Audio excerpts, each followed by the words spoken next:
said that she was not mistreated.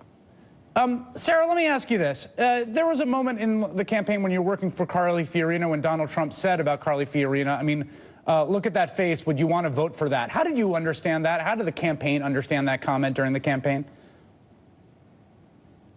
Well, as Carly said at the time, I think all women understood that comment. It's not that I think the New York Times story is spot on in every example of sexism. It's that Donald Trump has again and again shown himself to be an authoritarian, a tyrant, and a bully who's corrupt and doesn't deserve to be in the White House. Now, those things all apply to Hillary Clinton, too, but in the case of Donald Trump, it's not just this New York Times story. It's a history over decades of his character being shown over time and under pressure, where he sexualizes women, bullies everyone, and belittles people who don't agree with him. Ms. Baumgartner, do you feel like maybe the best way to respond here is to talk about Donald Trump's policies on these matters? I mean, I think just generally, let's look at his hiring practices. I mean, he has employed women in a major real estate business, you know, that he has built so incredibly successfully at a time when, you know, women weren't in these high-ranking positions. If anything, as I said previously, he empowers women and they have a seat at the table and he respects their decision in business and on his presidential campaign.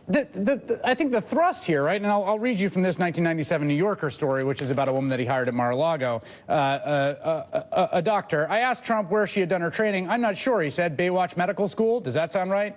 I tell you the truth. Once I saw Dr. Ginger's photograph, I didn't really need to look at her resume or anyone else. Are you asking, did we hire her because she trained at Mount Sinai for 15 years? The answer is no. And I'll tell you why. Because by the time she spent 15 years at Mount Sinai, we don't want to look at her.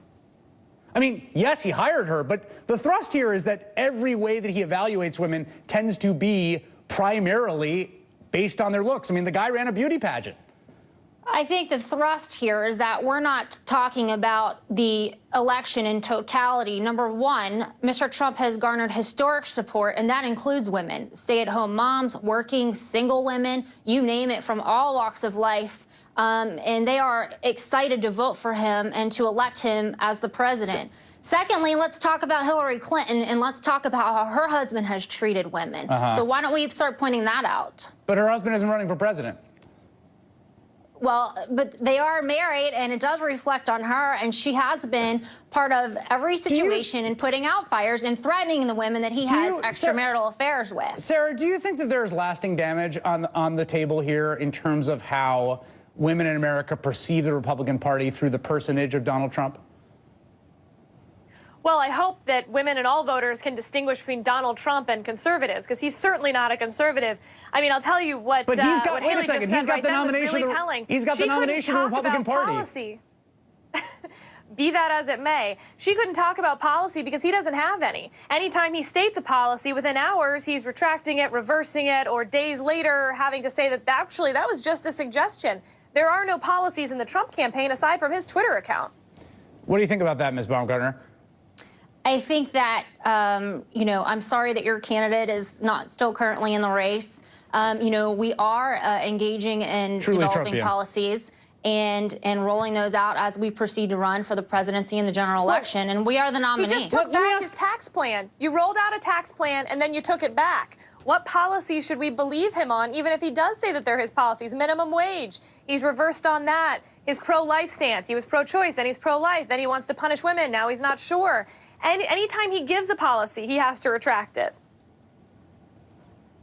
Well, I think that that's highly inaccurate. And again, you know, Mr. Trump is the nominee, so we'll let that speak for itself. Well, let me ask you this. I mean, are there areas here, you talk about rolling out policy, are there areas we can expect to see some pronouncements? For instance, the Lilly Ledbetter Fair Pay Act, in terms of him supporting some sort of statutory way of addressing the pay gap between men and women. Is that something he'll be supporting? I think it's premature to talk about any of those specifics at this point, but I will say that, you know, we will continue to campaign hard, and we will continue to be out, boots on the ground approach, where Mr. Trump is having a conversation with the American voters that they're having behind their closed doors, and he's winning their votes based on merit. Sarah? I think what she means is they're going to continue to tweet hard, and that when it comes to policies, it's anyone's guess. What about can I ask you about the abortion issue? Because I talked to Omarosa earlier today, and there has been some confusion, but it is right now the policy that he is anti-abortion and will nominate a justice to the Supreme Court who believes Roe v. Wade was wrongly decided. Is that correct? You know, he clarified his position on abortion. That was back during the Wisconsin primary. That Yeah, it is a few weeks ago. Yeah, and you know, he sent out a statement regarding that. So I'm going to refer you to that statement.